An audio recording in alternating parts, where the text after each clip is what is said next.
सब भाइयों को जय मूल निवासी जय योद्धे और वाहेगुरु जी दा खालसा वाहेगुरु जी की फतेह। साथियों, राखी गढ़ी आज हमारा सब्जेक्ट है। आज के दिन आज एक ऐतिहासिक दिन भी है। आज के दिन जिसका इतिहास से संदर्भ जुड़ता है। पंजाब के प्रीमियर थे सर सिकंदर हयात खान।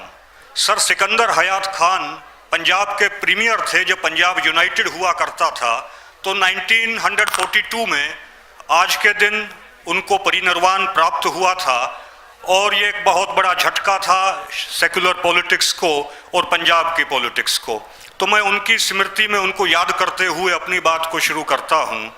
राखी गढ़ी उसी तरीके से अर्बन सेंटर था और अर्बन सेंटर ही नहीं बल्कि राखी गढ़ी एक बिजनेस सेंटर था।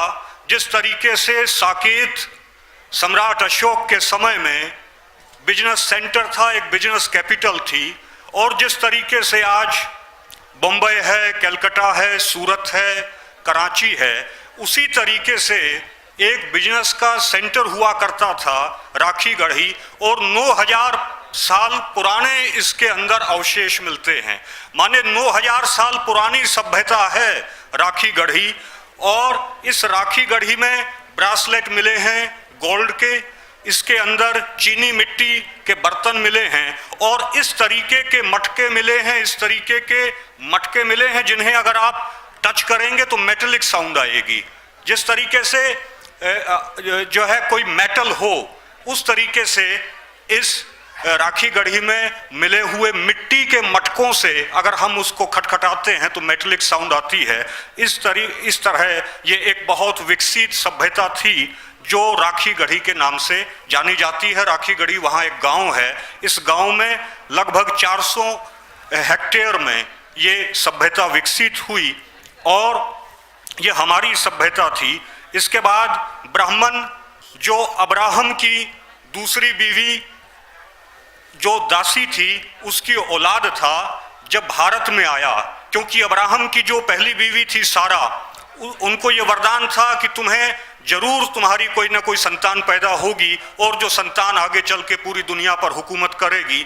लेकिन अब्राहम की कोई संतान होती दिख नहीं रही थी। तो अब्राहम की बीवी सारा ने उनसे कहा कि आप दूसरी शादी कर लीजिए, और उन्होंने अपनी दासी से शादी की। वो दासी की जो संतान पैदा हुई वो अब अब्राहम की दासी से पैदा हुई संतान वो ब्राह्मण कहलाए और वो भारत में आए। क्योंकि वहाँ सारा जब 100 साल के हुए अब्राहम, जो बाइबल की कथाएं कहती हैं, जो वहाँ की माइथोलॉजी कहती है, वो ये कहती है कि जब अब्राहम 100 साल के हुए तो उनको औलाद पैदा हुई। फिर उनकी जो औलाद थी और उनकी औलाद जो विस्तार प्राप्त किया उनकी औलाद ने, तो उन्होंने जो दासी पुत्र थे उनको भगाना शुरू किया।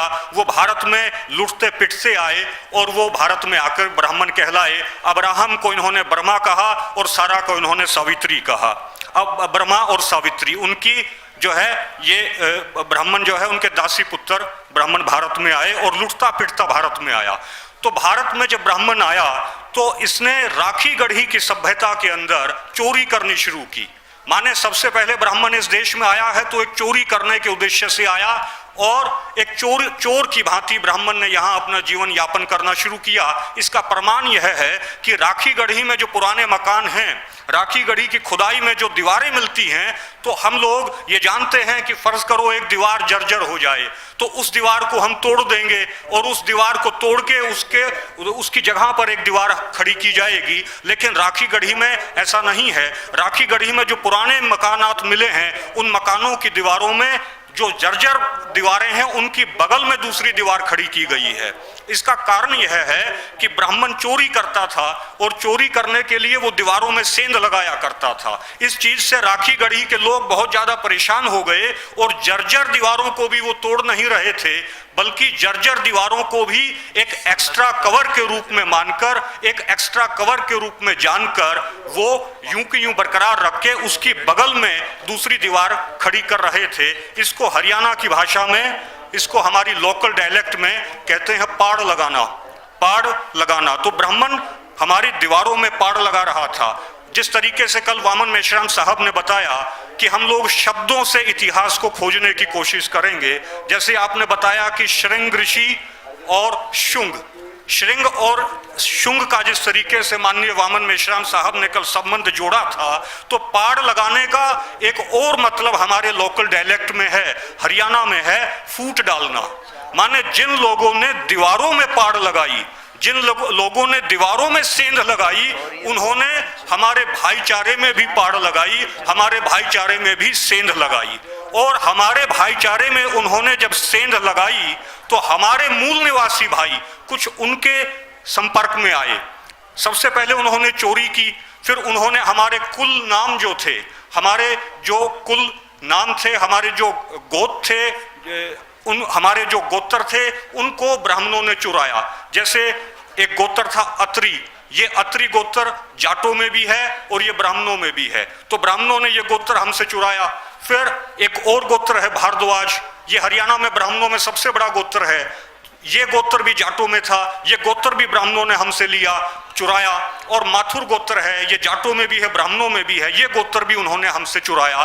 और इस तरीके से ब्राह्मण ने हमारे गोत्र चुराकर ये दिखाने की कोशिश की कि हम भी तुम्हारे ही आदमी हैं, हम भी तुम्हारी ही तरह हैं। उसके बाद ब्राह्मणों ने राखी गढ़ी में जो सबसे ऊंचा टीला था, उसके ऊपर वहां 7 माउंट्स मिले हैं, 7 टीले मिले हैं। सबसे ऊंचे टीले पर ब्राह्मणों ने यज्ञ वेदी तैयार की। ये चीज सिद्ध करती है कि ब्राह्मण राखी गढ़ी में बहुत आखिर में आया है, क्योंकि अगर आखिर में नहीं आया होता तो सबसे ऊंचे टीले पर, सबसे ऊंचे माउंट पर जो है वो यज्ञ वेदी नहीं मिलती, सबसे नीचे वाले माउंट पर यज्ञ वेदी मिलती अगर ब्राह्मण शुरुआत में आया होता तो। क्योंकि सभ्यताएं इसी तरीके से गति करती हैं। मान लीजिए ये मकान है, ये काल के प्रवाह में दब गया, ये नीचे चला गया, एक और मकान बना, वो काल के प्रवाह में दब गया, वो नीचे चला गया, समय के प्रवाह में एक और मकान बना, वो नीचे चला गया। तो ब्राह्मण की जो यज्ञ वेदी है वो राखी गढ़ी में सबसे ऊंचे टीले पर मिलती है। ये बात सिद्ध करती है कि आखिर में ब्राह्मण राखी गढ़ी में आया है। सबसे पहले चोरी के उद्देश्य से आया, उसके बाद उन्होंने हमारे भाईचारे में हमारे गोत्रों को हमारे कुल नामों को चुराया, और फिर हमारे जैसा बनकर उसने ब्राह्मण ने जो है हमारे लोगों को, मूल निवासियों को यज्ञ वेदी वहां चलाकर और हमारे लोगों को मानसिक रूप से गुलाम बनाकर, डिवाइन स्लेव बनाकर, कुछ मूल निवासियों को अपने साथ मिलाकर, और उन्होंने फिर राखी गढ़ी में आग लगा दी। राखी गढ़ी का मतलब है राख की गढ़ी। राखी गढ़ी का मतलब ये नहीं है कि राखी गढ़ी का मतलब कि बहन अपनी भाई की कलाई पर जो है वो प्यार बांधती है और राखी बांधती है कि उसका मोदी के राज में उसका जो है उसकी रक्षा होती रहे, और मोदी के राज में उसकी रक्षा होती रहे, लोग उसे परेशान न करें। ये वो राखी नहीं है। राखी का मतलब है राख की गढ़ी। ब्राह्मण ने इस सभ्यता को, जो 9000 बरस से निरंतर चल रही सभ्यता थी, इस सभ्यता में आग लगा दी। उसी तरीके से आग लगा दी जिस तरीके से 1984 में ब्राह्मणों ने, ब्राह्मणी इंदिरा गांधी ने, जनरल सुंदर जी, जनरल सुंदर ये ब्राह्मण था, जनरल वैद ये ब्राह्मण था, इनको लेकर ब्राह्मणी इंदिरा गांधी ने अमृतसर में 1984 में टैंक भेजकर और हमारे हरमिंदर साहब गुरुद्वारे पर अटैक किया। और वहाँ जो हमारे पुराने अवशेष रखे हुए थे, पुरानी बीड़ें हमारी रखी हुई थी, सिख रेफरेंस लाइब्रेरी थी, उस रेफरेंस लाइब्रेरी का सामान वो उन्होंने जो है 4 ट्रकों में भरा, और 4 ट्रक में भरकर पहले उस सामान को दिल्ली ले गए, फिर नागपुर ले गए, और नागपुर में उस सारे सामान को उन्होंने, जितने हमारे पुराने आर्काइव्स थे, जितने पुराने दस्तावेज थे, उन सब दस्तावेजों को अध्ययन किया। उनको अध्ययन करके उनके काउंटर दस्तावेज तैयार किए और फिर सारे दस्तावेजों में आग लगा दी। इसी तरीके से ब्राह्मण ने उस 9000 साल पुरानी सभ्यता में आग लगा दी, क्योंकि आग लगाना ब्राह्मण का स्वभाव है, क्योंकि आग लगाने में ब्राह्मण को मजा आता है। इस तरीके से ब्राह्मण ने राखी गढ़ी को जो है राख की गढ़ी में तब्दील कर दिया। वहां कंकाल मिले हैं, कंकाल राखी गढ़ी में मिले। उन कंकालों की अगर हम स्थिति देखें, माने नॉर्थ की तरफ उनका मुंह है और साउथ की तरफ उनके पांव हैं। नॉर्थ की तरफ मुंह है और साउथ की तरफ उनके पांव है, उत्तर की तरफ मुंह है और दक्षिण की तरफ उनके पांव है। आज भी हरियाणा के अंदर अगर किसी मुर्दे को हम जलाते हैं, अगर किसी मुर्दे का दाह संस्कार हम करते हैं, तो उत्तर की तरफ उसका मुंह रखते हैं और दक्षिण की तरफ उसका पांव रखते हैं। तो ये आज भी हमारे भीतर परंपरा है। और ब्राह्मण उस समय भी यही परंपरा थी। उस समय चूंकि हम दफनाते थे तो मुर्दे का मुंह नॉर्थ की तरफ रहता था और पांव उसके दक्षिण की तरफ रहते थे। दूसरा, ये भी सिद्ध करता है कि हम लोग मूल निवासी हैं, क्योंकि हम इस परंपरा को आज भी जीवित रखे हुए हैं। राखी गढ़ी की परंपरा को आज भी हम लोगों ने 9000 बरस के बाद जीवित रखा है। वहां जिस महिला की डीएनए को जांच के लिए भेजा गया, उसकी हाइट लगभग 6 फीट थी। वो लगभग 6 फुट की महिला थी। वो हमारी दादी थी, हमारी ग्रेट ग्रैंड मदर थी। वो ब्राह्मणों की माँ नहीं थी, वो कोई ब्राह्मणी नहीं थी, क्योंकि 6 फुट के आदमी, 6 फुट की महिलाएं हमारे हरियाणा के, पंजाब के, और इतनी लंबी महिलाएं ये हमारे डीएनए में है। ये ब्राह्मणों के डीएनए में नहीं है, ये हमारे डीएनए में है। तो वहां जो 6 फुट की महिला मिली वो हमारे डीएनए की थी। और इस तरीके से वहां जो गोत्र हैं, शोरान गोत्र है, सिंधु गोत्र है, उस गांव के आसपास राखीगढ़ी गांव में शोरान गोत्र है। उस गांव के पड़ोस में जो गांव है उसमें सिंधु गोत्र है। सिंधु जो सिंधु घाटी की सभ्यता, और शोरान वहां गोत्र है। तो ब्राह्मणों ने राखीगढ़ी को नुकसान पहुंचाया और ब्राह्मणों को वहां डीएनए मिलेगा भी नहीं। उसका कारण है कि ब्राह्मणों ने पाखंड को फैलाने के लिए, जब ब्राह्मण अपने मुर्दों को जलाता था तो उन मुर्दों को, हड्डियों को उठाकर वो जो है आपके हरिद्वार में डाल देता था, आपके गढ़ मुक्तेश्वर में डाल देता था। ब्राह्मण का डीएनए तो वहां, अगर ब्राह्मण कुछ दिन रहा है, ब्राह्मण ने उस सभ्यता का नुकसान किया है, तो भी ब्राह्मण का डीएनए वहां मिलने वाला नहीं है। और साथियों, एक बात और मैं आपसे शेयर करना चाहता हूं कि आज भी हम लोग राखीगढ़ी में जमे हुए हैं। आज भी हम उन परंपराओं का पालन कर रहे हैं। हम लोगों ने किया। हम ब्राह्मणों की तरह यूरेशिया से भागे नहीं, हम लोग वहां जमे रहे। जिस तरीके से ब्राह्मण यूरेशिया से भागा, हम वहां से भागे नहीं। तमाम मुश्किलात को हम लोगों ने सहन किया, तमाम ब्राह्मणों के हमलों को हमने सहन किया, हमारे घरों को जलाया गया तब भी हमने सहन किया। हम लोग जमे रहे, इसलिए जमे रहे कि जम जाना हमारे डीएनए में है और भाग जाना ब्राह्मण के डीएनए में है। इसलिए ब्राह्मण भारत में भी ज्यादा दिन टिकेगा नहीं, भारत से भी उसे भागना पड़ेगा, क्योंकि थोड़ी सी मुसीबत आती है और ब्राह्मण भागने की कोशिश करता है और ब्राह्मण भाग खड़ा होता है। एक चीज और मैं आपसे शेयर करना चाहता हूं। डॉक्टर साहब बैठे हैं कि मान लीजिए ब्राह्मणों का और हमारा डीएनए अलग है, जो बात सही है।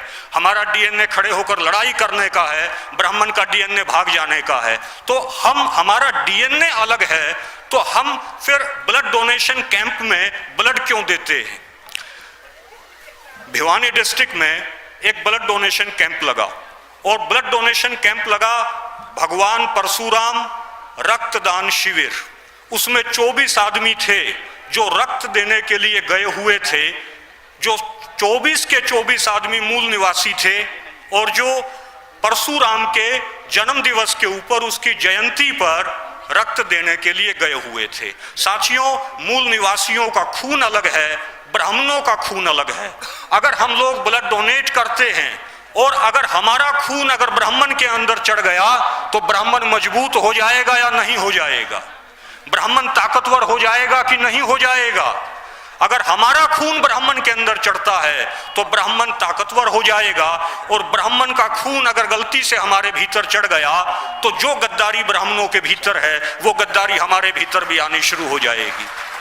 जो कायरता ब्राह्मणों के भीतर है वो कायरता हमारे भीतर भी आनी शुरू हो जाएगी। इसलिए मैं ये निवेदन करता हूं कि मूल निवासी ब्लड बैंक ये अलग तैयार होना चाहिए, इसकी अलग ऐप तैयार होनी चाहिए कि जिस मूल निवासी भाई को खून की जरूरत पड़े, और एड्स की बीमारी, इबोला की बीमारी, स्वाइन फ्लू की बीमारी, इस सब की बीमारियों से खतरनाक साबित होगा अगर ब्राह्मण का खून की एक भी बूंद हमारे अंदर आ जाती है। तो एड्स जिसको हो गई वो मर जाएगा, लेकिन ब्राह्मण का खून अगर हमारे भीतर आ गया तो हमारी पीढ़ियां बर्बाद हो जाएंगी। ये फसल की नहीं, ये नस्ल की लड़ाई है साथियों।